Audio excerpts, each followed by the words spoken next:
Hi, everyone. Thank you so much for being here. We have 27 people and more coming in as we're talking, but I think we should go ahead and get started. I want to just say thank you for being here and good evening. And I'm very excited for today's event. My name is Catherine Behar, and I run the New Media Art Space Gallery and the New Media Arts program at Baruch College, City University of New York. Thank you for joining us for this semester's New Media Art Space Visiting Artist Lecture. I am really delighted to welcome my friend and our spring 2022 visiting artist, Pinar Yolaçan. At the New Media Art Space, we have really enjoyed working with Pinar to produce our first hybrid online and in-person solo exhibition, which is called Pinar Yolaçan Body Image. And I have followed Pinar's work for many years. And as the curator of this exhibition, it has been especially exciting to learn more about her most recent projects that she created in the Brazilian Amazon.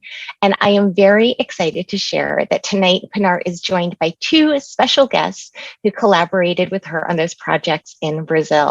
We are extremely fortunate to have here this evening, joining us virtually from Brazil, Professor Lucivaldo Costa da Silva and Professor Katapti Chikrin.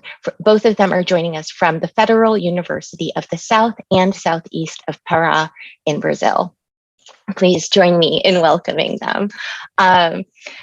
We are truly delighted to welcome you to Baruch College at the City University of New York. Thank you so much for being here. Pinar is going to be introducing our guests in further detail shortly. And right now we are going to be pasting their bios in the chat.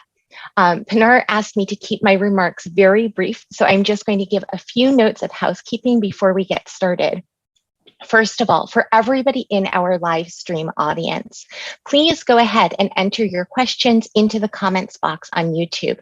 We have the New Media Art Space docent team here, and they are moderating the feed. So tonight, Pinar is going to speak for about 30 minutes. Then we're going to hear from Professors Costa and Chikrin for 30 minutes. And then we are going to end with about 15 to 30 minutes for Q&A, at which point we are going to answer as many of your questions as we can. So please go ahead, put questions and comments into the chat at any time, and you don't need to wait for the end. I'd like to take a moment also to thank our sponsors and supporters for this event.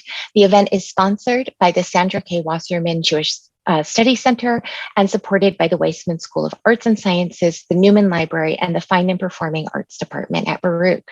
I'd especially like to acknowledge the incredible New Media Art Space team who produced this exhibition. They are on screen here so that they can receive some recognition and thanks for the incredible work. Anya Valentin, Brian Campana, Millie Encarnacion, and our project manager, Maya Hilbert, as well as Yasmin Collins, who unfortunately can't be with us tonight. I am very grateful to all of you for the creativity, flexibility, professionalism, and just all around wonderfulness that you've brought to making this exhibition such a success. And lastly, I would like to thank several individuals at Baruch who have personally supported this exhibition and event through their vision and hard work. Dean Jessica Lang and Professor Andrew Sloan, co-directors of the Wasserman Jewish Studies Center, Dean Arthur Downing, Chairperson Ann Schwarz, Boo Choi, Amanda Becker, Karina Pesquesi, the whole BCTC team, and Beth Harpaz. Pinar asked me also to keep her bio super short. Her full bio is available on the exhibition website, and we're also going to be putting that into the chat. But I will just say, by way of introduction, she is a Turkish multidisciplinary artist with a research-based practice who currently lives and works in Brooklyn. So please join me in welcoming Pinar Yolaçan. Pinar, I'm going to turn it over to you now. Thank you for sharing your work at Baruch, and we're really looking forward to hearing what you have to say this evening. Thank you also, Lucivaldo and Katapki, for being here. We're looking forward. So I will go ahead and mute myself. Pinar, you're on. Mm-hmm. And we can all turn off our videos. Yes. So thank you everybody for having me. For coming to the lecture, and also thank you for thank you to Professor Behar for the invitation, and thank you for the docent team to who designed the exhibition and who have helped us organize this event, and also Wasserman School of Art and Baruch College. Thank you, everybody that supported the exhibition and in making this happen. So I'm very excited to share my work with you tonight, and we can go ahead and start the slideshow.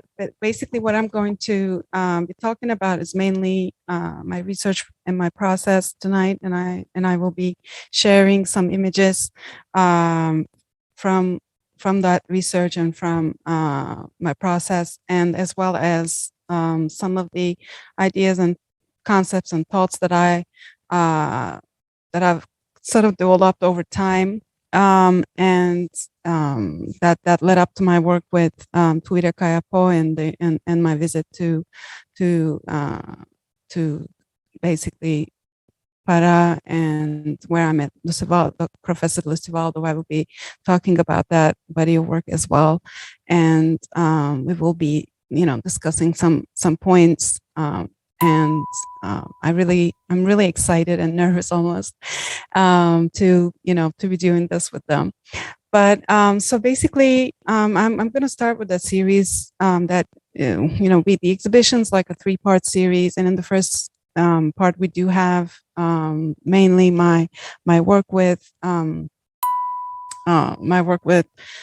like bodies and kind of larger women, and so this series is titled Like a Stone, and like the images that you're seeing on the slideshow, and some of the images that you saw just a couple of minutes ago are also from another series that's called Mother Goddess. And basically what you're seeing here is like a photograph of a woman and like body that's covered in fabric. So these are, real people that are in the garments, and I wanted the body to look as sculptural as possible, so that the photographs appear as though they are photographs of statues. And so, for example, in this image, like you're seeing latex on the body and some fabric material detail on top, and you're seeing actually a pregnant belly. The lady was pregnant, the model was.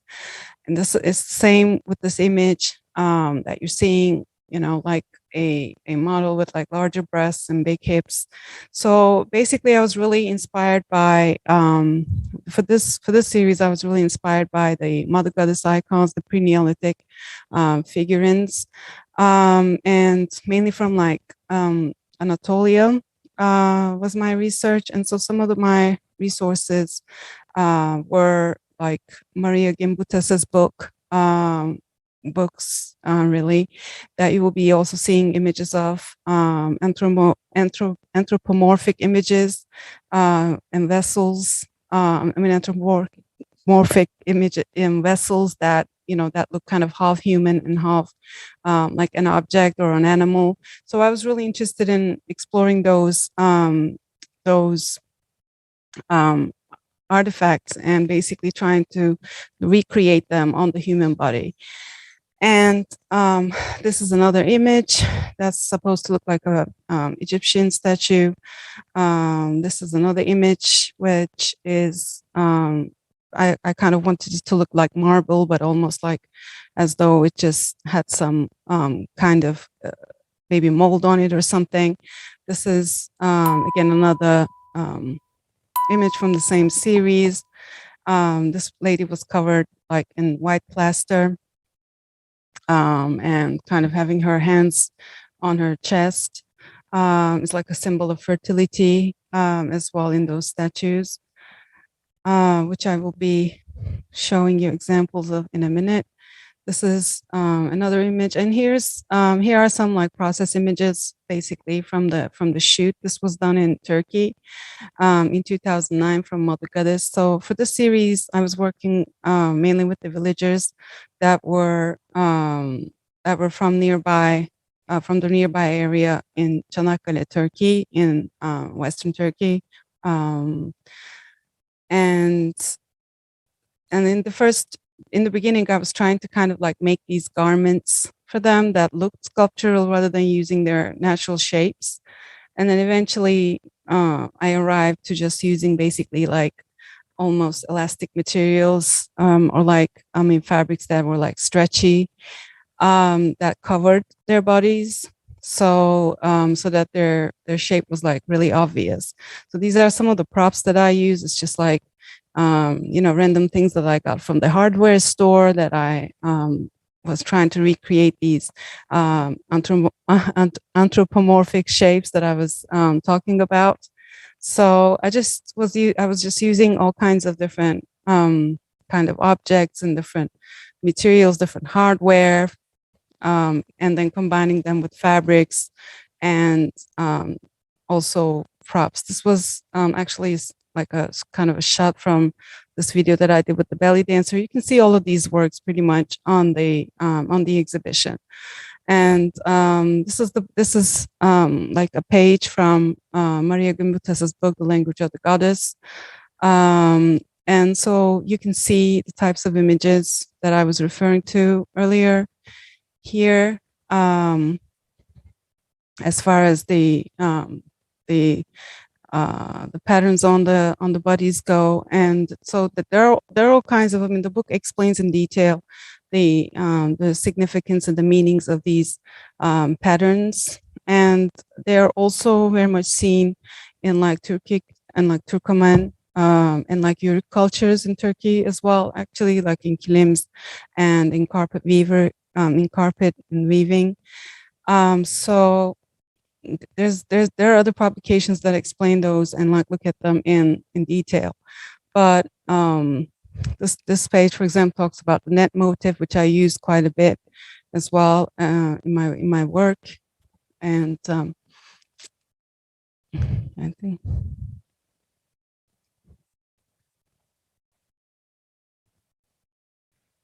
this is actually this is one image that I was quite inspired by as well, and because I wasn't quite sure. A lot of people also ask me this, like, why do you not show the eyes? Why do you kind of cover the face, or why do you crop the face? So I was really trying to find like a way to make sure that I was not concentrating on the faces as like some portraits of the women. So I was trying to basically either do that by cropping the head altogether, or basically covering the head in the jumpsuit by adding like an extra piece so that their faces would be covered, and their head would be covered, so that you couldn't really quite see. You could see where the eyes were, but you couldn't really see the you know the eyes themselves. So and then this is another, this explains the Earth Mother, but a couple of images before that talks about birth giving. So you can see the different shapes and the different forms, like the kind of abstraction that they used. As far as birth giving is concerned, these are some other images from the same book. So basically, I did quite a bit of research, and partly my work was doing this research, and part of it was to find the women that I wanted to work with. This is this part of the talk is really, now we're looking at like actually, I mean, there's been quite a few years in between, but we're looking at research from like northern Para here. Marajoara ceramics is like what we're looking at, and we're kind of seeing like a similar kind of treatment as far as the shapes, as far as the patterns. And so I was quite fascinated when I was researching like Amazonian civilizations and Mesoamerican civilizations in the Americas as well. And I actually managed to go there. I first went there doing a residency in Bolivia, and then continued on to go to Brazil.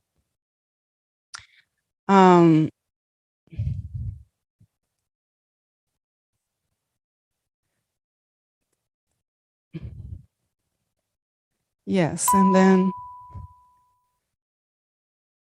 then this is research this is from from Lux Vidal's book about Grafismo Indígena. So these are some of the research images from that book that you're seeing.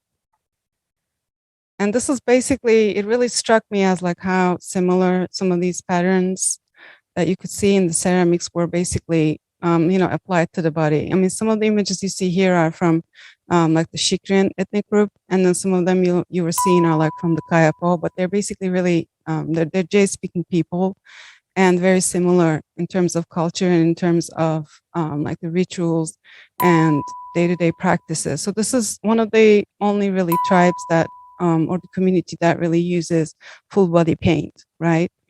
And Lux Fidel's book is just explains you very much in detail about these paints, types of body paints, and what they mean.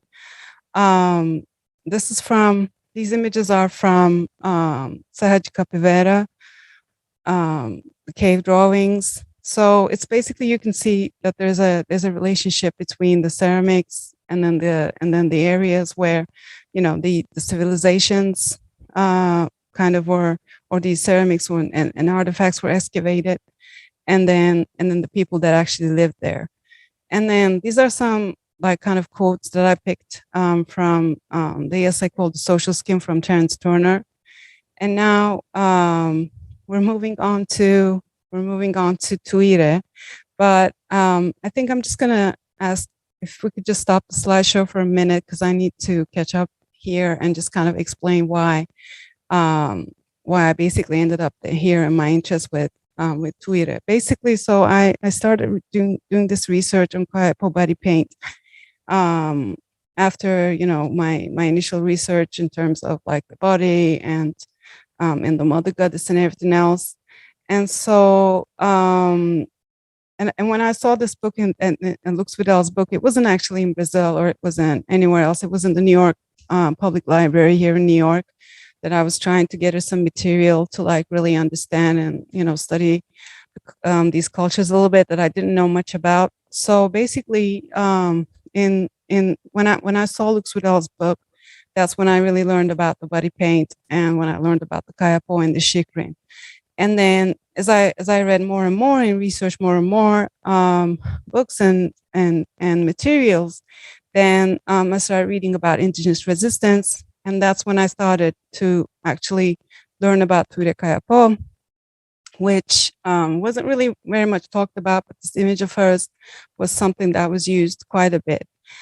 And basically what you're seeing here is like, this is during the Belamonte Dam meeting that took place in Altamira, I think. And I think it was like 1988 to 1989. So basically, the Electronorte was like the company that wanted to build this dam was saying that, you know, we're just going to take over the territory, and we're just going to be building this dam, and you're just going to have to like lose your territory and kind of like live with it. And to give context, I mean, you know, they have like, the Kayapo has like one of the biggest territories, indigenous territories in Brazil, that I believe is like something close to like 11 million hectares. So it's a really, really huge area that they have. Versus the population after the contact has, you know, diminished greatly. So the population's not a lot, but the land itself is really vast. And so, you know, obviously there are a lot of government projects that you know, that the government was willing to invest in these areas. And so we can continue the slide here, like the slideshow here, please. All right. Thank you. And so basically, in my research, I kept seeing, this is also another image from one of the books that I found in the library, again in the New York Public Library, that I saw her image. So I just saw her like keep, you know, coming up in these books that I was researching. So basically, or finally, I was able to, like in 2017, go and visit some of the Kayapo villages. And as far as Tuire, I was able to visit this her village, Caprancurere, with Professor Lusuvaldo, who's here with us. I'm so excited that he's here with us. And so he basically took me to her village, and we were able to just do this interview with her, which you're able to see online and also in the exhibition in person at the gallery at the New Media Art Space. at Baruch. So it's physically also being shown there. So if you're on campus, you can have a look. And this is another, if we could stop the slideshow, this is another leader called Paulinho Payakan. Actually, I'm not quite sure if this is like his real name or, he's kind of, I think Paulinho is like his Portuguese, name, but Payakan is like his last name. So basically he died of COVID, like 2 years ago, quite young, 7 years old. But Kayapo basically was one of the very few indigenous groups that were quite resistant, in terms of like giving up any of their territory. And Payakan was somebody that was from the community who became a leader. I think that he also actually worked for SPI and then FUNAI, and then eventually he decided to like basically work for his community and organize a community against, these dams that were being built or these government projects that were basically undermining the indigenous territories and the indigenous people. And basically it was about just, making money and kind of cutting big deals, So, so this is a very important leader and also related to Tuire. But the two images prior were also like from like different press and magazines that he appeared because he was the one who actually organized this meeting in Altamira. So we could continue from here, please.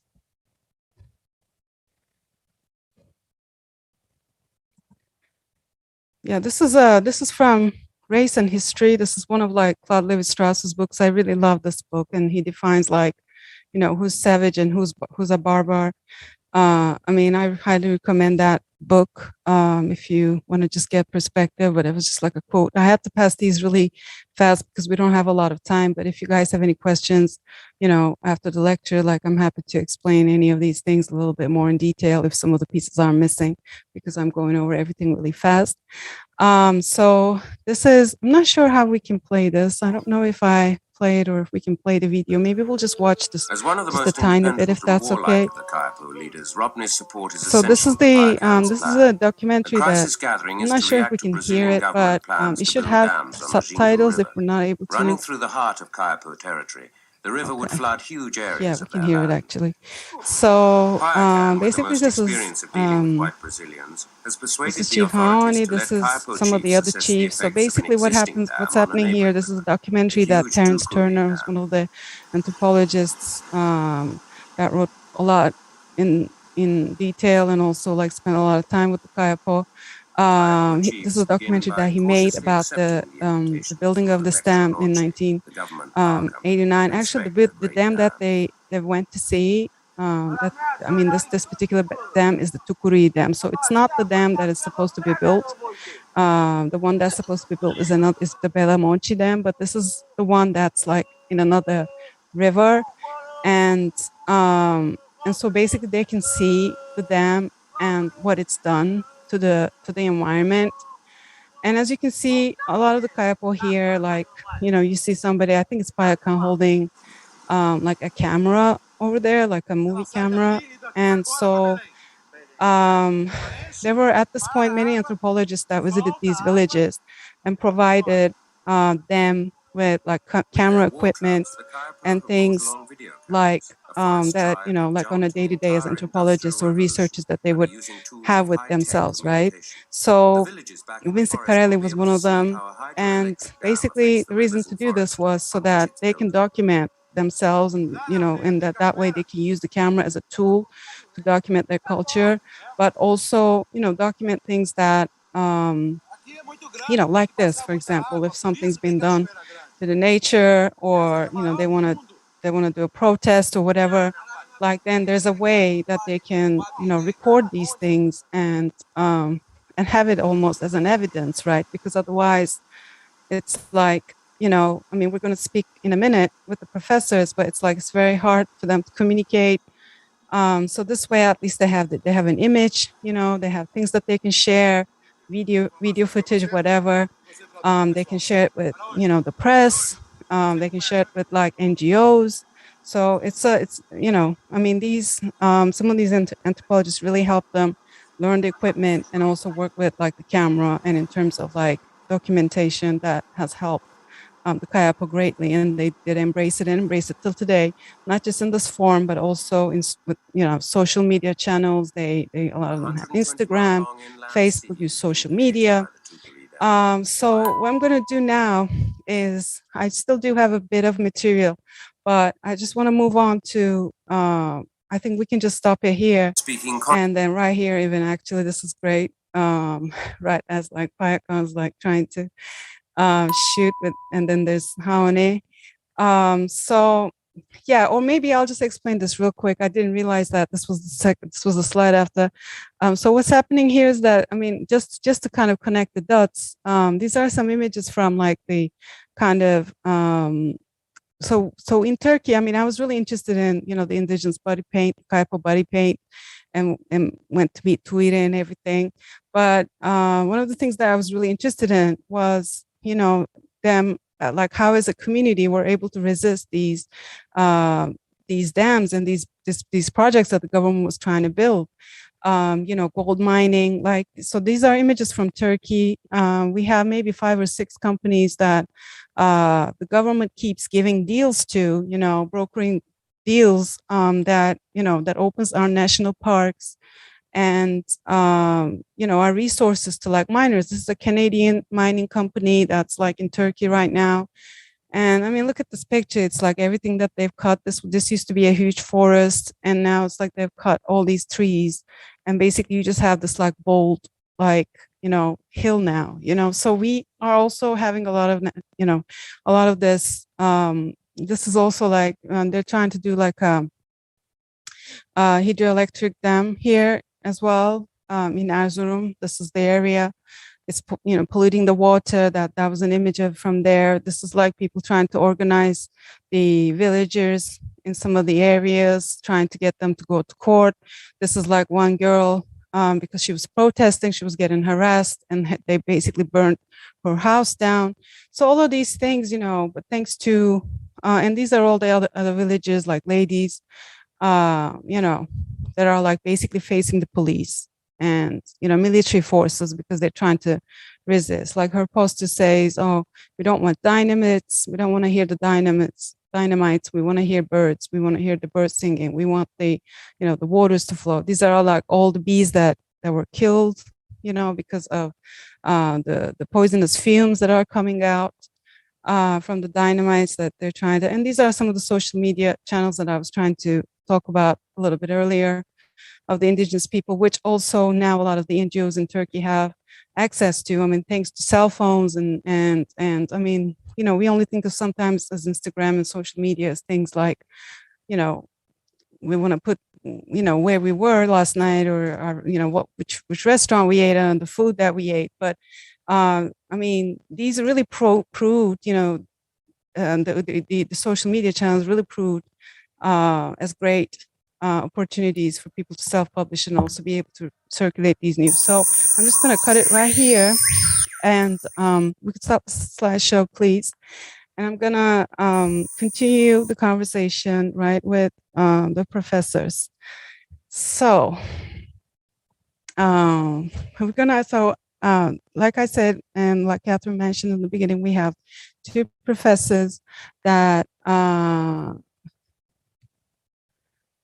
okay, so we have like 2 professors here with us. So one is Professor Katap Tishikrin. So I'll just briefly read his bio to you so you know what he's doing. So Katap Tishikrin is a professor at the MEC Indigenous Schools in the Indigenous Villages in Southern Para with his own curriculum which values indigenous traditions and culture and prepares students in participation and knowledge for the non-indigenous world. He formerly worked as the pedagogy coordinator at the Secretary of Education at Paraupebas, Para, and holds a master's degree on pedagogy from the Federal University of South and Southeast Para. And we have Lucivaldo Costa de Silva, who's a linguist who works in documentation, description, and analysis of indigenous languages and indigenous school education. He specializes in sociolinguistics, revitalization and preservation of the Jé-speaking people of Xikrin Katate, Kayapo, Kijikateje. He holds a PhD in linguistics from the University of Brasilia and is currently an adjunct professor at the Federal University of South and Southeast Para. So I'm going to be welcoming them and just kind of continue the conversation from there. So basically, I'll be start the conversation with asking them some questions in Portuguese. And then I'll be translating them as we speak so that we don't all kind of get lost in our conversation. Let's see, I can see some of the questions at the chat, so you can also send it to me if you have a problem or anything like that in terms of like, can you go back, can you translate, we couldn't quite catch that or whatever. So boa noite, professores. Professor. Boa noite. Desculpa, né, tudo foi na inglês, né? Mas eu quero falar um pouco com vocês sobre o seu trabalho agora, né? Eu já introduzi vocês. Nós estamos muito felizes que você está conosco aqui. Aí, então, professores, como começar? Tipo, eu não sei onde começar, porque tem muitas coisas para falar, né? Porque esse momento também, né, um momento muito difícil para todo mundo, né, no Brasil, para indígena e tudo. Aí, como começar, né? Seria bom a gente começar com perguntas que fiz, ou vocês querem começar de alguma maneira? Pode começar com as perguntas, né, Catapi? Você quer falar alguma coisa antes, Catapi? Se apresentar? Hein?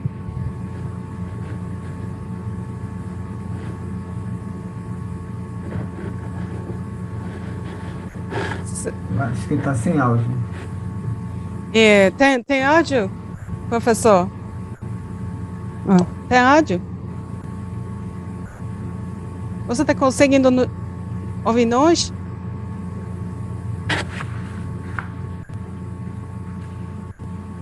Não. Seria ter um problema técnico? O que eu estava falando, acho que agora sim. Oi, tá conseguindo me ouvir agora? Sim, agora sim. Ah, tá, então é fone de ouvido então que tá. Sim, vamos lá. Sim, vamos. Muito obrigada. Boa noite a todos, né, os participantes que estão nos ouvindo. Eu me chamo Catop Chicrim, eu sou da comunidade Chicrim do Cateté, que se localiza no município de Parauapebas. Atualmente nós temos 14 aldeias no território Chicrim. Tá bom, eu vou traduzir até aqui, tá? Me desculpa. Yes, he's saying that, so his name is Catop Chicrim, as I introduced, so he's coming from the Paraibebas, né, in Pará, which makes part of the Chicrim de Cateté territory, indigenous territory, and he's saying that his village is what makes part of the 40 villages in that area. So that's where he's joining us from right now. See. Estamos falando da língua G, né, que é Chicrim. Hoje, atualmente, assim, a comunidade toda ainda fala a sua língua, nós falamos a nossa língua ainda, nós mantemos ainda a nossa cultura. Apesar de a gente trabalhar na cidade, mas quando a gente volta para a aldeia, a gente se pinta, a gente participa das festividades da comunidade, né? Pode traduzir depois. Sim. Aí, então, é difícil trabalhar. Fala de novo para mim, por favor. Apesar de ter trabalho na cidade, mas quando a gente volta para a aldeia, a gente participa da atividade, festividade, tudo que é relacionado à cultura, a gente participa ativamente. Sim. A gente mantém a comunidade toda ainda fala a nossa língua, a gente se comunica assim entre nós, a gente fala nossa língua onde a gente for, até aqui na cidade, com meus colegas, a gente fala na nossa língua quando a gente está conversando entre nós. See, so he's saying that basically, I mean, he works in the city and then lives in the village. He's having, I mean, they speak, the Shikrin people speak they're part of the Zhe language family. So basically, what he's saying is, they're speaking their language. They try to keep it alive, basically, in the village, and so it's quite and in their activities and in their like day to day.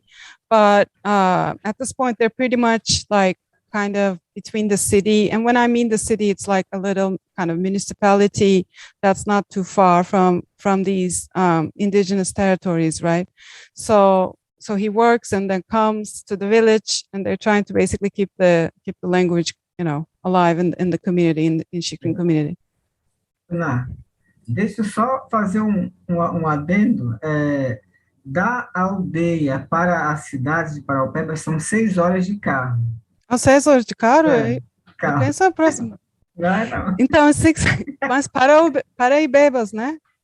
Só que... Acho que 6 horas.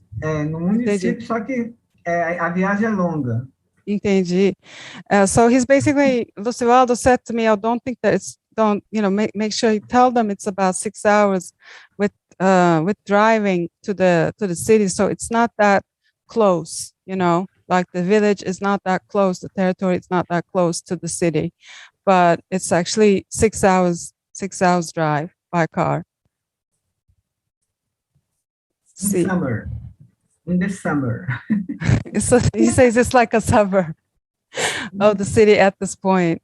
But basically, what I will ask now is like, agora eu vou falar pouco, né, sobre nossas conversas, pouco, conversa com você pouco, né? Aí eu vou, deixa eu traduzir para todo mundo primeiro, depois eu te mando meio pergunta. Pode ser? Pode fazer isso? Pode. So basically, I sent professor some questions. The thing with language for me, and especially in the context of this exhibition, is basically when we were translating, the video that you will see in the exhibition with Tuire, is that there was such a disconnect, right, in terms of the translation, or not a disconnect, but like between the translator and Tuire herself. Like there were some things that were getting lost, and Professor Lucivaldo helped me translate those things. But I was noticing that basically between the generations, like Tuire being like an older generation, and the translator being like a younger generation, even though they were both Kayapo and they were related and they're from the same area, they were having a hard time understanding each other, right? So this basically what Professor Katap is doing as a pedagogue is to kind of find ways to educate people, or the younger people, so that like they can adapt, to the education system later, to be part of the society. So I want to ask him a little bit about the good things and the bad things that comes with this, but also what Professor Lucivaldo is doing as a linguist as well, is so that the language does not get lost. Like he gave me an example of like one village that he goes and works in, and that there's only like one elder person there out of the 90 people that live that speaks the language, because a lot of these villages were pacified very early on, well, first by the Portuguese, but then later by the government in the 70s with the military rule. And then so a lot of them actually lost the language, right? So basically, I'm gonna go ahead with a question to Katapti about like if he can tell us, what he thinks are like some of the good and some of the bad things that comes with the Brazilian education system. So, Professor Katapti, então, eu quero te perguntar quais são as principais diferenças entre a educação nacional brasileira ou a educação pedagogia indígena, né? Porque você trabalha entre essas duas, né? Você trabalha como indígena, mas como a cultura é muito diferente, né? É muito difícil adaptar algumas coisas, né? No sistema de educação. Aí, você quer falar um pouco? Aí já sabe, né? Um pouco, né? porque você me manda sua resposta, eles já sabe, né? Mas para todo mundo aqui, né, para eles ficar sabendo, para eles ouvir de sua voz, você explicando, você pode me explicar, por favor? Sim, boa noite mais uma vez, né? Porque, assim, existe diferença muito grande para a educação nacional brasileira para a educação indígena, assim, é um campo totalmente distinto, né? Já que, assim, a escola chegou na nossa comunidade, a escola não é nossa, é da sociedade brasileira, da sociedade não indígena, Uhum. e na nossa educação, a nossa pedagogia é ensinar o próximo, orientar o próximo. A gente sempre, na nossa infância, nós sempre aprendemos com nossos avós, na convivência com a família, no dia a dia, nas festividades, tudo que é relação da comunidade indígena, a gente aprende durante essa vivência. Aí, como a escola chegou na nossa comunidade, é uma coisa que foi introduzida pelos não-índios, a gente acaba aceitando, mas a gente tem essa dificuldade de adaptar algumas coisas que é relacionado aos conteúdos de não indígena. Sim, aí vou traduzir. Aí, por favor. Aí, então, so I asked the professor, like, what are some other, because so his specialization is in pedagogy, right? And he worked in the Secretary of Education in his area, and now he's working in the schools as an indigenous professor in the indigenous schools as an indigenous professor with his own curriculum. So I was asking him, like, what are the differences? I mean, the culture's being so different and the systems being so different in learning. Like, what are your thoughts? What are the good things and the bad things that are, coming out of this, right? And he was saying that basically, in the village, like the way that they learn is from the elders, from the family, like from their grandmother, grandfather, and just with the day-to-day activities. So it's more like a mentorship, almost like the education that they receive, right? But with the Brazilian national schools coming into the villages, he's saying that they're having this difficulty now.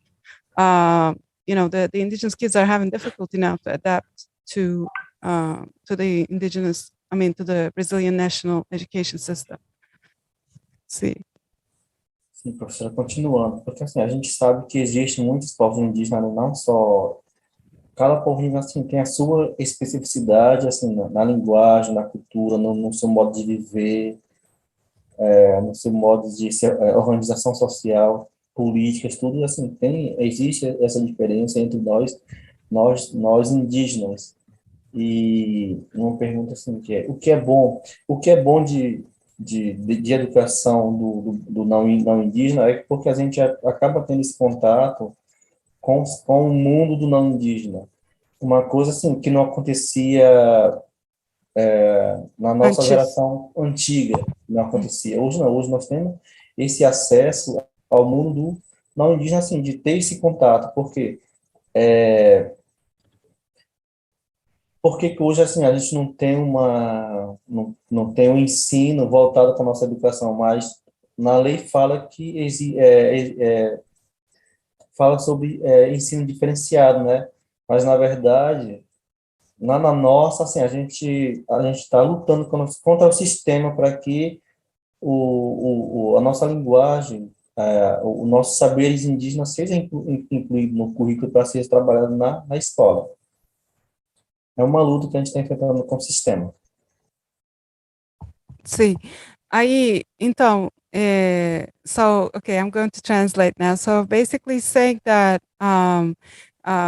he's saying that they're beginning to understand the process of Brazilian education, and that there are differences that exist, like in everything. I mean, as far as like the politics, the education system, everything is different between the Portuguese and the indigenous. But they're basically saying he's basically saying that the indigenous people need to have needs to prepare to be able to have the education, and needs to prepare to be able to go out and, you know, like have their be able to like defend themselves and be able to, you know, use the legal system, be able to use the hospitals, be able to use everything that the government's giving them. So the indigenous people has to have, you know, that's a good thing for them to be able to have those things, to be able to go out and take advantage of. Aí ele falou, o que é bom, né? Mas o que é mal? Você pode me falar de novo, por favor? Então, o que é mal, assim, do mal é quando a educação da educação escolar da sociedade não indígena chegou na nossa comunidade, o que que ele fez? No tempo dos jesuítas, né, porque já chegou na nossa aldeia também, acabou proibindo do xicrim não falar sua língua, tem que se vestir, é uma coisa assim que teve esse impacto quando chegou na nossa comunidade, né? Aí, graças a Deus, nós superamos, nós resistimos para manter com a nossa linguagem, o que a gente tem até hoje. Sim, aí o que é bom, não, o que é mal, o que é mal. So the bad things that has come out is basically when the schools come, you know, they try to enforce, you know, oh, don't speak your language, like, you know, you need to speak Portuguese because you need to learn, or, you know, like, you know, you need to dress a certain way and you need to, you know, so there's this like imposing of like, you know, of like certain ideas basically, that they're not letting the indigenous people, you know, be the way that, you know, they're not allowing them be the way that they are, and basically approaching it as a way to, how can I say, like, to just respect their culture. Basically, they're just trying to enforce and just kind of see their culture more superior than them, and telling them, you know, speak Portuguese, you know, wear clothing and do this. But basically, the professor saying that they're able to maintain to this day, that they're able to, you know, start speaking the language. And this is true, something that I also noticed, like when I went to the villages, that I've been to some villages where the indigenous people, non-Kayapo villages, where the indigenous people weren't only speaking Portuguese, but it really struck me that the Kayapo and the Xikrin always spoke Portuguese, always spoke their language. So the Kayapo and the Xikrin resisted in terms of speaking their own language. Sim, professor. E aí, o que mais? Como as culturas são muito diferentes, quais são algumas das metodologias que você usa? Bem, professor, nessa parte, porque assim, na nossa comunidade, assim, todo ano acontece um ritual, né, onde ele conta com a participação de toda a comunidade, tanto a comunidade escolar, quanto a comunidade que mora mais próximo, para a gente manter a nossa cultura viva, porque as crianças, os alunos também participam ativamente nas festividades da nossa comunidade, para eles, desde cedo eles começam a participar, não só da vida adulta, mas desde cedo eles começam a participar, começam a se interagir com a nossa cultura. A nossa metodologia é aprender na vivência, no dia a dia, na participação direta, indiretamente, na convivência com os pais, com familiares, ou durante a caçada, durante a pescada. Tudo isso, assim, a gente aprende na nossa vivência. Na nossa vivência, né? So I asked them, you know, what are the, you know, since the you know, the cultures are so different, what are some of the methodologies that you use, you know, for the young people? And he's saying it's really a relationship of like keeping the community together, basically, and basically letting the children and the kids and the community together, like the Katete community, just, you know, keeping them together, and basically on a day-to-day practicing the things that we learned from our elders.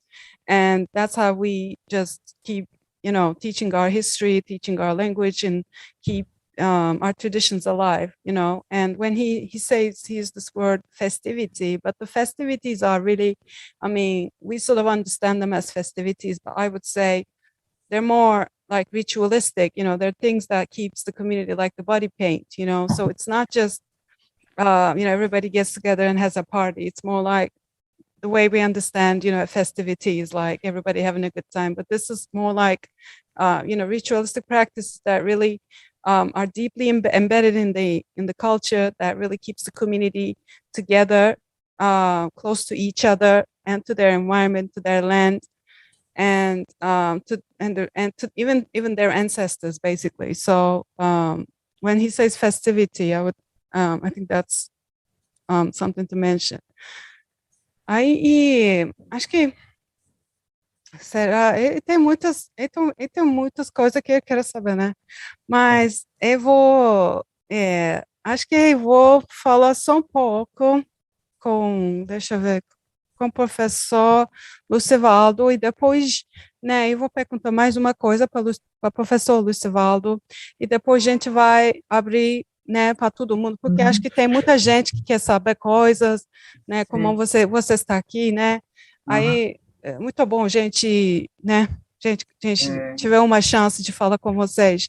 E aí também, né, te perguntei antes, quais são os desafios que você encontra ao trabalhar com língua quase extinta? Aí, sim. Então, boa noite mais uma vez, né? Quero dizer que nós estamos muito contentes, muito satisfeitos com o convite de poder estar aqui compartilhando o nosso trabalho, tanto eu quanto o professor Catapi. A gente agradece muito o convite. Eu vou dizer, he's saying again that he's thanking everybody again for the invite. He's so happy to be here with Professor Katapi. He's so happy that we are here to hear about their work.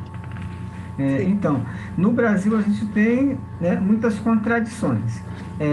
Então, eu trabalho com duas línguas indígenas aqui no estado do Pará, que é o Caicateye e o Xicrim, né, o Caiapó também, mas eu trabalho mais com o Xicrim e o Kikateye. E o Kikateye é a situação que você me fez a pergunta, né? É uma língua que só os mais velhos falam, que não é mais transmitida.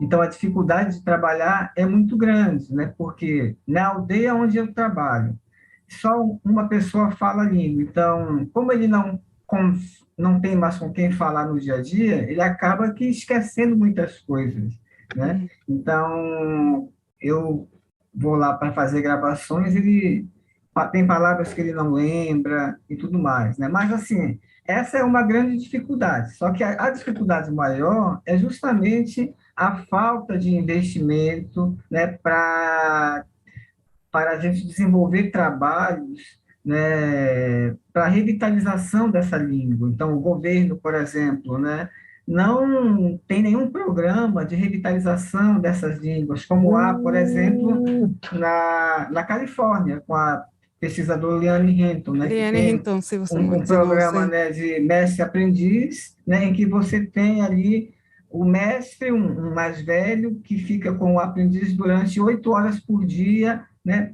durante vários tempos. Então, ele acaba aprendendo a língua. No nosso caso, não há. Então, a língua ela está correndo o risco de desaparecer quando, né, o último falante morrer, se nada for feito, né? Então, é muito complicada a situação dessa língua. Sim.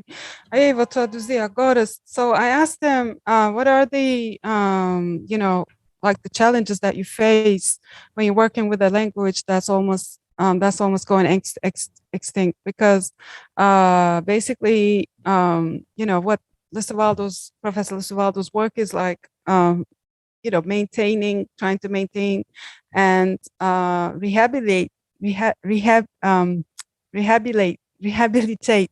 the languages, right? So that he's working with, but it's basically so that the language does not get lost and the new generations, they don't lose the culture. So he was given an example of this one. So he works with two communities. One is like the Xikrin Katate, then the other community that he works with is a Gavian community. And in this community, there are basically 90 people living, and there's only one elder that speaks the language. And he almost, like, when he goes there to, like, remember, to ask him questions and to, make recordings. I mean, he almost forgets what he was meant to say. Like the words don't come to him, but he's saying that like when he goes to other villages and sees elders of his age, then like the language slowly comes to him when he's like participating in activities and doing things with them. But other than that, he's like the only one that's in the village. So basically what Professor Lucivaldo was saying is that there's a lack of investment on the part of the government, Brazilian government, that does not help with these efforts in terms of the preservation of culture and language.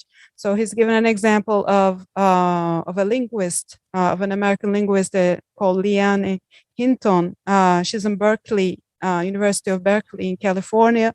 And basically he's saying that, she has like a mentorship program that, there's like an elder that the students assigned to, then he or she can work with this like elder, and it's like a mentorship program, and it's government funded, he's saying. So this helps like these efforts of like culture preservation, language preservation, because he's basically saying, we don't have those resources here, so we're not able to really do much. I mean, if the person dies, then that's it. It's like the language is gone. So, and I was reading about this Gavião community. I mean, they're one of the, actually, in this earlier video that we were, that I was showing out of the Forest, 1989, by Terence Torner, there's a moment where there's a Gavião person that comes out, and he speaks Portuguese. It actually struck me because nobody really speaks English, because that's like 1989, and that some of the communities, it's like their early, like period of like kind of integration, let's say. And this guy, he says, oh, I'm going to sue you. I'm going to take you to court because it's like, you took my area, so this was a community that was affected greatly by the Tucuri Dam, and they were displaced. And there was a pacification project that took place, I believe, in the 70s that basically killed like, I think more than 70%, 80% of the population. So there was very little of this population that was left, and all of them that were left were displaced. And, it's very, very sad, basically. So, yeah, and it's great work that you're doing. So I think it's already 7 o'clock, so I'm gonna, já é 7 horas, né? Aí não sei se eles querem que continuar, ou acho que deixa eu ver na YouTube, né? Acho que tem um monte de perguntas aqui, né? Aí eu vou ver se eles querem que a gente continue a conversa um pouco mais, ou a gente quer que a gente começa com essas perguntas, porque tem muitas aqui. Sim. Aí eu vou so I just want to ask a question to the docents and the organizers. Do you want us to just kind of continue this conversation, or should we start taking the questions? I know it's 7 o'clock, and we were supposed to kind of wrap this up rather sooner than later. So do you want us to like keep the conversation, or should we start taking questions? So hi everyone. Thank you so much for this talk. It's so informative. I think maybe I'm learning so much, and I have questions. But I think maybe we can take a couple of questions. We have some from some students who have been sending them in to us. Yes. We have some questions there that I can, we actually have a lot of questions from students, but maybe we'll start to, I can ask a couple, and maybe a couple for Pinar, and then a couple for Lucivaldo and Katati. Is that okay? Yeah. And then if we have more time, also we can continue the conversation just as you're doing. How does that sound? I think that sounds great. I mean, okay. I don't know if you can see the questions, but we could start with the questions for the professors, the two professors, since that's, where we just left off, right? So they can maybe add some of the things, Okay. So, if there are any questions for them, I could translate. So, yeah. Sure. Okay. So let me just say to all of our all of our live stream audience, Millie is putting in the chat right now that you can keep adding questions. I know that somebody was asking more about body image. If you have a specific question, please go ahead and put it in the chat as well. And we will just keep taking the questions. And for the classes who have given questions in advance, we've gone through and picked a couple of those. We'll get to those as well. But I think Pinar would like to begin with some questions for Lucivaldo and Katapti. So I have a question that has to do with language. And if anyone else has, and actually we have another question that is just coming in now that also has to do with language. So maybe I can ask both of these questions at the same time. Pinar can translate and then we can hear. So these two questions are related. So we'll start with a question from Anya, one of our docent team. Ela até contou uma coisa para vocês. Sim. Okay, so Anya is asking, do you think that media can be used as a tool to preserve Indigenous culture and language? And this question is similar to a question that I had as well.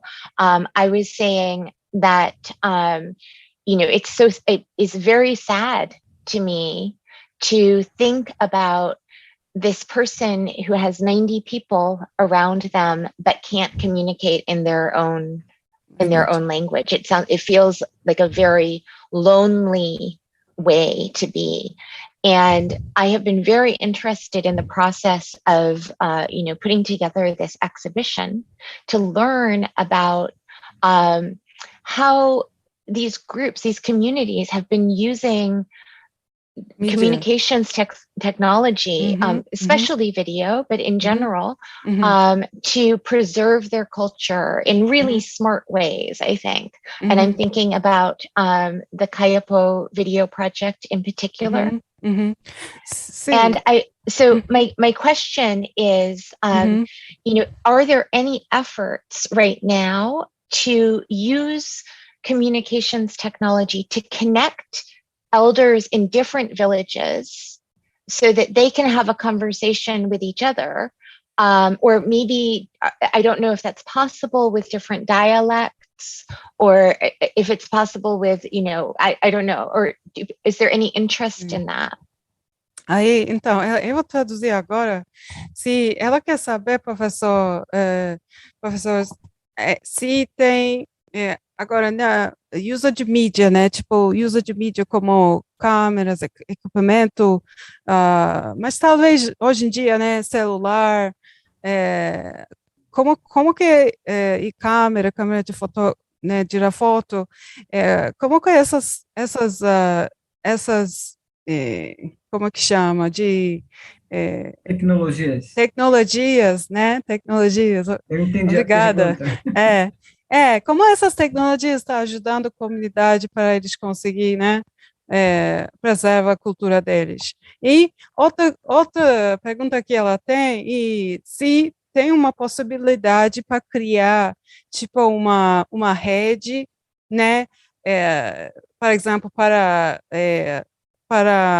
não só para mais velho, que eles podem se conectar com outros na outras aldeias, não sei, mas acho que é difícil por causa de porque tem muitas etnias diferentes, né? Não todo mundo está falando a mesma língua, né? Mas pode ser na aldeia, território Xicrim, pode ser na Bembengocré, não sei, né? Quem responde primeiro? Katapti? Então, deixa eu falar um pouco, depois o Katapti complementa. Então, assim, eles usam muito, sim, a tecnologia, né, para, né, se comunicarem, os Xicrim, por exemplo, né, Caiapó também, o WhatsApp, por exemplo, eles têm grupos de WhatsApp, né, tem, por exemplo, um grupo que tem o mais velho que, através do WhatsApp, faz ensinamentos, fala de histórias antigas, de comportamento de como é que o indígena tem que se comportar, que tem que respeitar os mais velhos. Então, conta os mitos. Então, assim, são vários, como ele falou, são 14 aldeias Xicrim. Então, o WhatsApp, que é uma tecnologia, acaba os unindo, fazendo com que eles tenham esse laço, essa ligação, né? E, além disso, tem também, né, a gravação, né, a produção de vídeos, como aquele que eu te mostrei, que eles estão fazendo a denúncia do Rio Cateté. Só que esse vídeo, por exemplo, foi produto de um projeto que eu tinha em parceria com a Fiocruz, né, Sim. que trouxe, né, cinegrafista para dar um curso para o Chicrin de como fazer gravações, né, de como fazer um vídeo. Então, foi muito legal. Foi uma semana de curso e eles produziram vários vídeos. E Um é aquele... você viu, desculpa, vídeo que você mandou nós, né? Essa vídeo, né? Sim, foram eles Ah, que fizeram. tá Uhum. certo. Então, eles usam sim a tecnologia para promover a manutenção da língua, no caso do Chicre. Então, eles usam sim tecnologia para promover a manutenção da língua, da cultura, né? Apesar de mesmo se integrando à sociedade brasileira, eles também não esquecem a deles, né? Então, o que eles fazem, na verdade, a ideia que eles têm é de somar, né? Então, a cultura brasileira e a língua portuguesa vai somar a língua xicrim e a cultura xicrim. Ela não vai substituir a cultura indígena e nem a língua indígena. É assim que os caiapó, os xicrim pensam. Por isso que eles resistem até hoje, né? A todas as adversidades, todas, né, as dificuldades que eles enfrentam com governos. Bom, todos os governos, né? Não é só o atual, não. Nossa, so basically, he said that, I mean, about the technologies. Yes, I mean, for example, there are like 14 Shikrin villages in like Shikrin Jikatete, the territory. And he's saying that they use WhatsApp. And so they have like a WhatsApp group, from what I understood, that they use that to like pass like, like certain stories and things. They're not thinking about the technology as something that is, or not just technology, but basically things that are Western, or things that are like, from the Brazilian culture, as something that's going to, like, they don't substitute, their culture. Basically, they're taking what they can, right, in terms of what they think that they can use and what they think that they can take advantage of, but they still maintain the culture. Like, but this is the case of, I believe, Xicrin, right? Acho que é pouco mais difícil com Gavião, né? Porque essa, né? Eles usam a tecnologia, mas em português, porque eles não falam mais a língua. Então. E como não há um incentivo, tipo, do governo federal ou das próprias empresas que impactam a terra indígena Xicrim, que é o caso da Vale, né, que passa a linha Energia. A energia da Eletronorte. A Vale é a linha do trem, the De train trem, line, tá. né, Entendi. que acaba contaminando a reserva com o pó do minério, né? Então, eles não desenvolvem nenhum trabalho com o povo, trabalho de revitalização. E sem financiamento a gente não consegue fazer nada, né? Fazer muita coisa. Sim. Então, he's saying that, like, so hold on, I got a bit confused there, but he's saying that basically, fica um pouco confuso, mas deixa eu ver. Se conga with the Gavião people, right? So it's a different. So he was giving the example of the Xikrin. So then, when we come to Gavião, right? It's this other ethnicity that has 90 people in it, 90 the village with the 90 people, but just one elder speak the language. I mean, he's saying no. It's like everything's in Portuguese because they pretty much lost the language at this point. But he sent me a video. Actually, we have that video, and we can play that video because we actually, it's the video that came from the professor, right?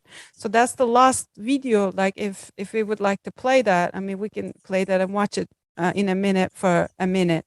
But basically, it's a video where he's giving that as an example.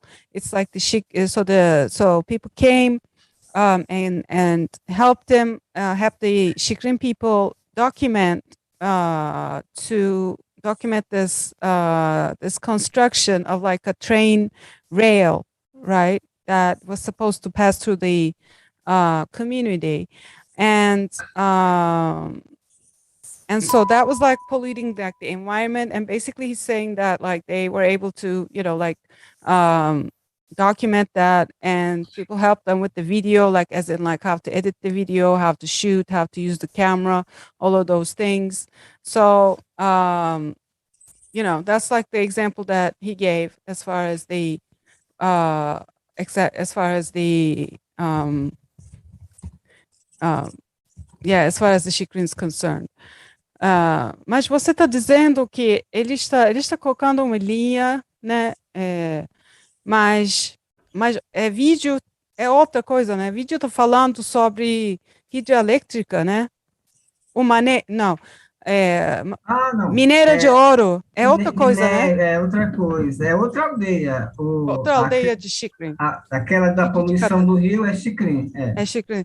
No, so the video is actually the video is gold miners polluting the river.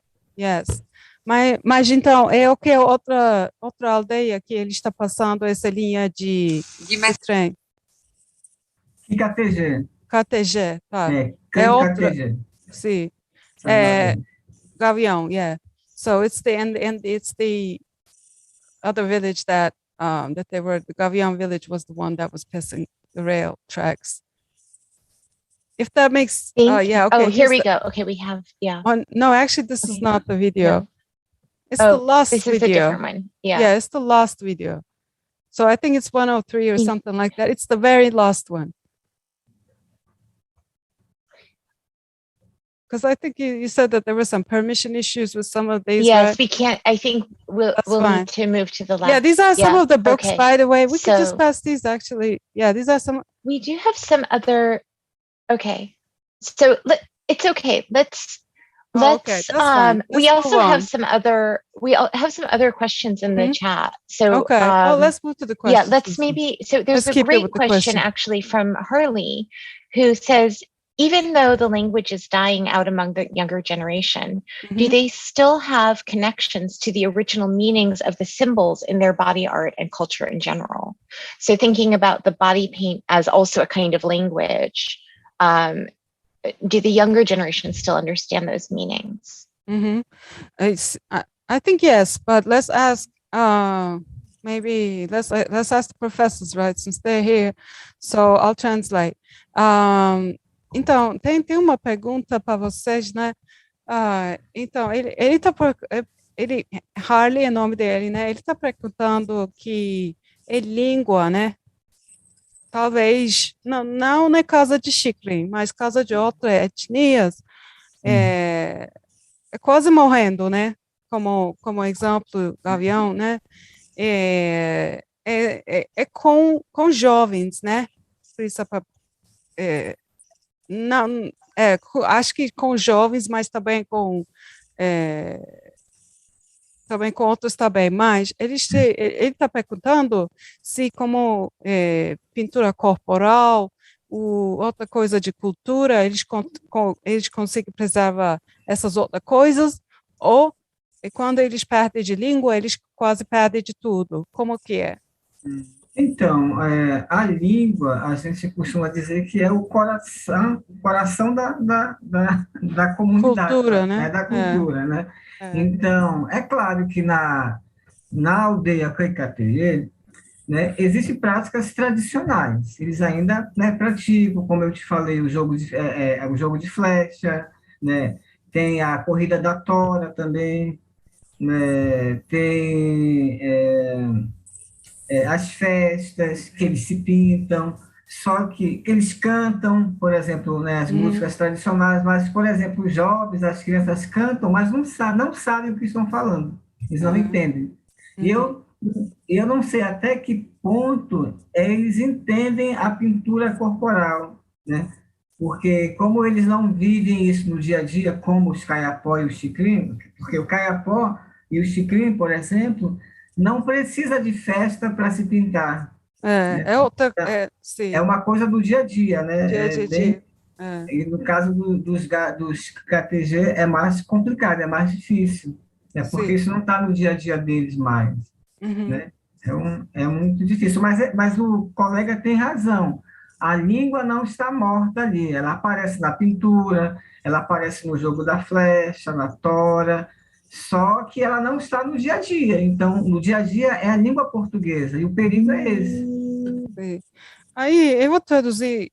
So he's saying that he's right, right? Well, like the Harley's question, as far as the connection between the language and the cultural traditions. Yes, like they are maintaining some of them, like the Gavião tries to maintain the cultural connections that they have, like by playing like certain sports, uh, also body painting. But you have to understand the thing with the body paint is not a day-to-day thing with these other ethnicities. It's something specific to the Kayabo and to the Shikrin people. So they're the ones who dress every day, and it's not that every other ethnicity does this. They only do it for like ceremonies and for other traditional things, but this is not something that they practice every day.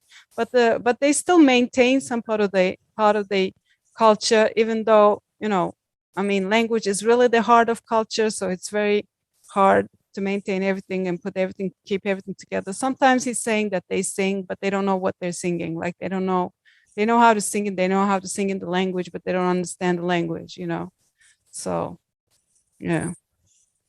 Katapti quer falar uma coisa sobre isso também? Acho que não, né? Porque Chicrin, ele... Porque assim, a nossa cultura, a gente sabe que a cultura é bem dinâmica, né?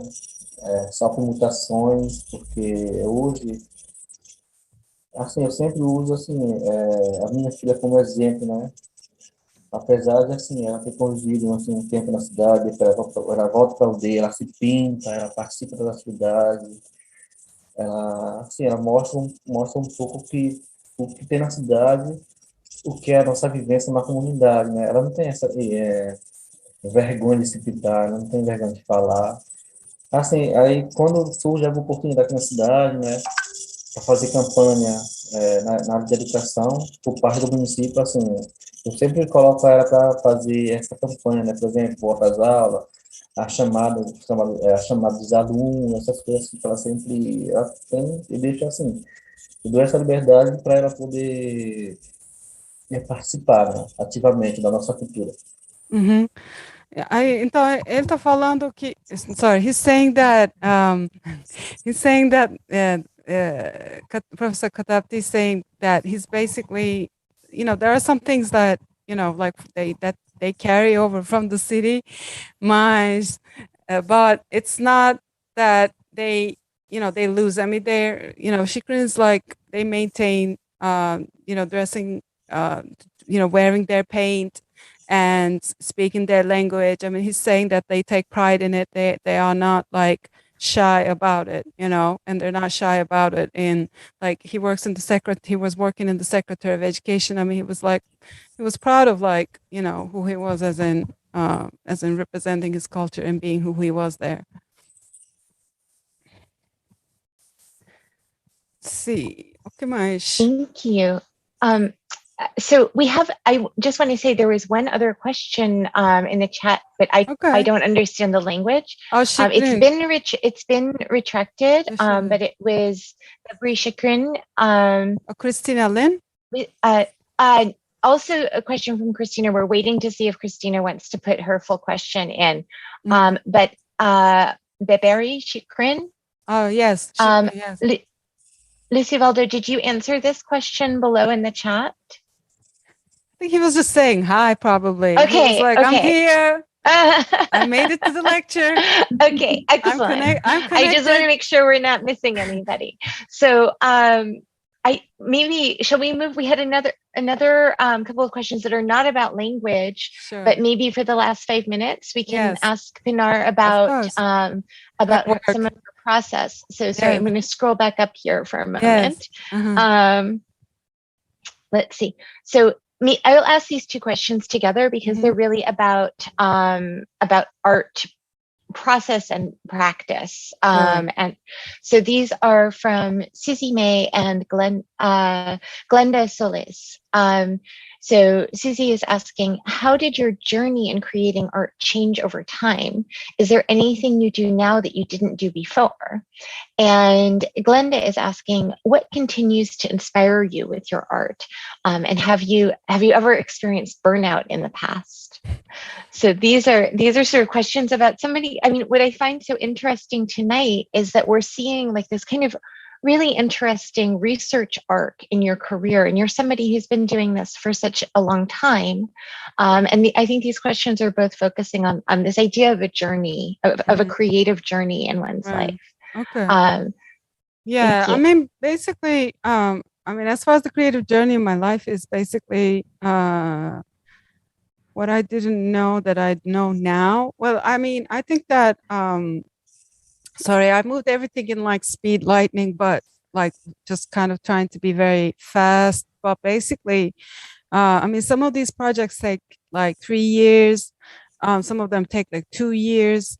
In there, you know, I have to meet certain communities, like you know, today is like an example where, you know, I'm also very lucky and happy to have like, that's why the professors are here. Like, so I have to connect to other people who can help me like understand my work, understand what I'm trying to do, understand what I'm trying to say, build some type of relationship, build some trust to then, you know, help me work with the community that I'd like to work with, right? I mean, and this question, actually, this was one of the questions that I also asked the professor about, like, how do you approach a community, you know, like how do we approach a community that we don't know, that's like considered another, that we're different from, that they're different from, like, how do we do that? And basically, like, I asked him what his methodology is, and he was like, well, the first methodology is respect. Like, you have to respect the culture, you know that you're not superior than them, you know that you have. So, I mean, those are things that basically, you know, I think keep me interested in what I'm doing. And for me, yeah, if we think about it as a journey, I mean, it's really about these people, you know, having these, like today, like tonight, basically, you know, yeah, I mean, I mean, I don't want to say that my work is like social practice, because that's not really what I do, you know, but at the end of the day, I have to work with different communities and with different people of different cultures and everything and different backgrounds, right? And so we have to kind of find certain, like a common language and way to communicate and way to understand. And this is what this exchange is about.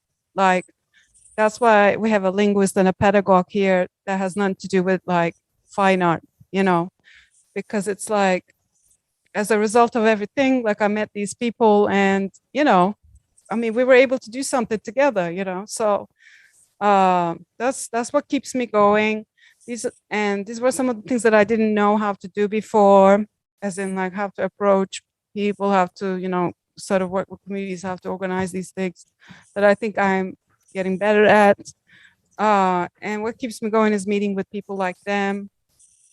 I don't have a burnout because I don't think about this just as like something that exists on like a wall of some collector or something like that. You know, this is like, you know, someone's work is someone's life, really. So, yeah. I hope that answers.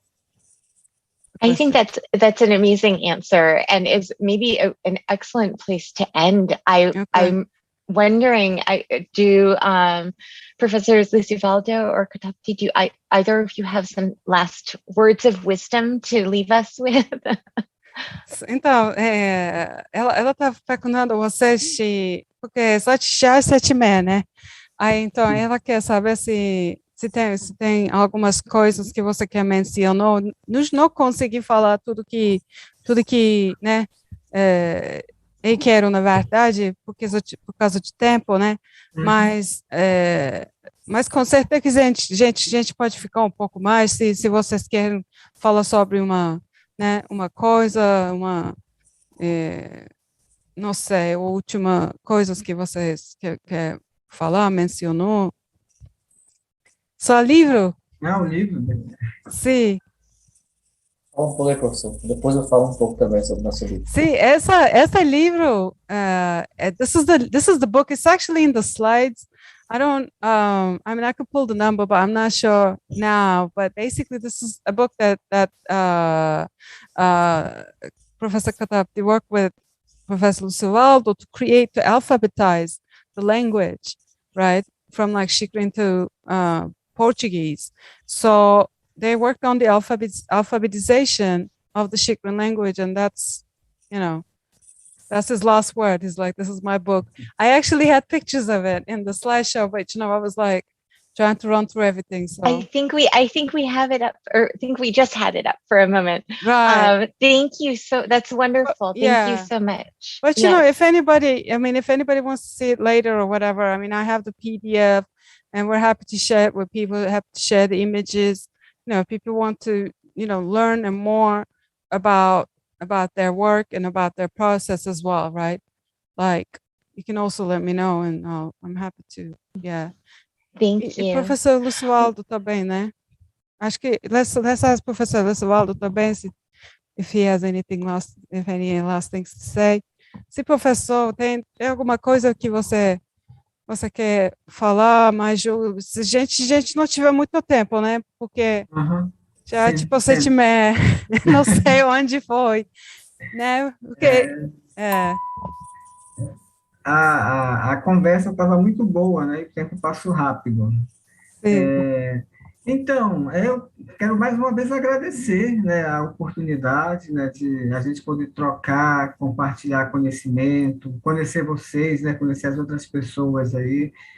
E a gente se coloca à disposição, entendeu? Se alguém quiser entrar em contato, você pode passar o nosso contato. Né? Se quiserem vir aqui conhecer, né, o Brasil, conhecer a aldeia Xicrim, ela está de portas abertas, a aldeia QKTG. Eu quero falar mais uma coisa, Pinar. Que eu lembro quando nós estivemos lá com a Twitter, em 2017, e um dos depoimentos dela, uma das falas dela foi a seguinte: você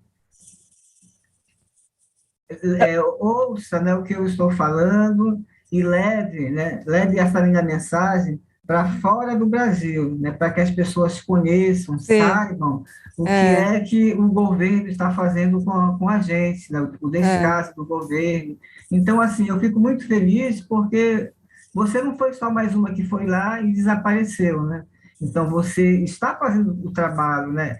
Eu acho que você faz um trabalho social, sim, de mostrar, né, a cultura indígena, né, de mostrar a pintura corporal e de mostrar os problemas sociais do povo também. Então, eu fico muito feliz por isso. A Tuíra certamente vai ficar muito feliz quando souber, né? E ela está te esperando lá, né? Uma vez eu falei ela tá me esperando. Este é medo dela agora, porque se ele volta, ela não vai me querer mais, porque isso foi uma vez, e não consegui outra vez, né? Porque aí queria voltar aquele ano passado, 2018, não sei, ou 19, mas começa a Covid, né?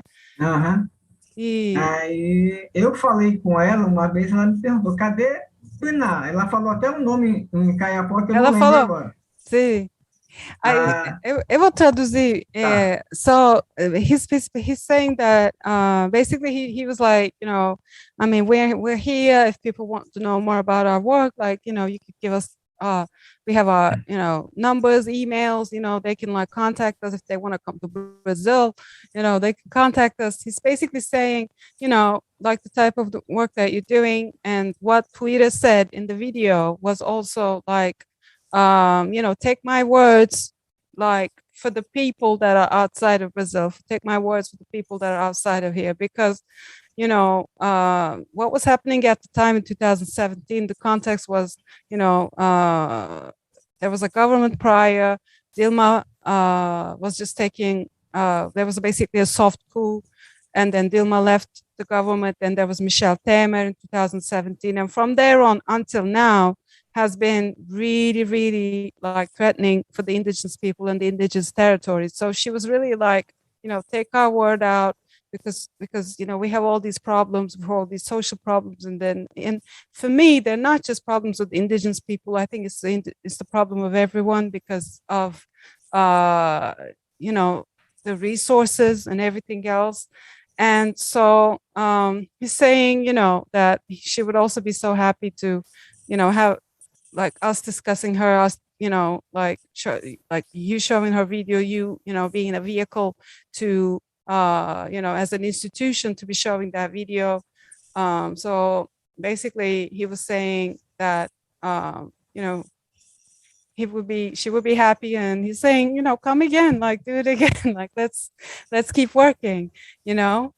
Sim, é porque ela, né, coisa que ela falou, né, para mim, e traduzir tudo na turca, na minha língua também, porque para mim foi não só problema de ela, né, não só problema de indígena, assim, tipo, coisa de natureza, né, coisa de governo, sim, com certeza que tem muitas coisas ruins que está acontecendo no Brasil, mas coisa ruim que está acontecendo em todos os lugares também, na mesma jeito, talvez, sabe, na Turquia também, né, e e gente pode, né, conectar, né, com outros povos, outras, não, pode ser indígena, mas eles, né, eles podem trocar, né, e dar força, né, um para outro, né. Sim. Porque não só problemas de indígena, não é só de eles, não é mesmo, né? Porque eles estão preservando a natureza, e natureza, como ela falou, Tuira falou, não é só por indígena, rio não é só por indígena, né? Para todo mundo, aí então, todo mundo tem que preservar e ajudar eles para preservar tudo, e a luta mesmo também. Hoje em dia é mais importante ainda, né? Sim. Então, sim, com certeza. Well, thank you so much. I think that this is exactly true. This is, and actually what a wonderful way to use Zoom to bring us together around these issues. Thank you for being here. I'm sad to say that our time is already up. But we hope that this is the beginning of a collaboration and ongoing conversation with you. Yeah, exactly. Thank you so much for being here. Thank you to our live stream audience, and thank you, a shout out, thank you to Brian for running this whole thing. Thank you to the docent team. Yes. Thank you, Pinar, so much. Thank you, Lucivaldo and Katopi.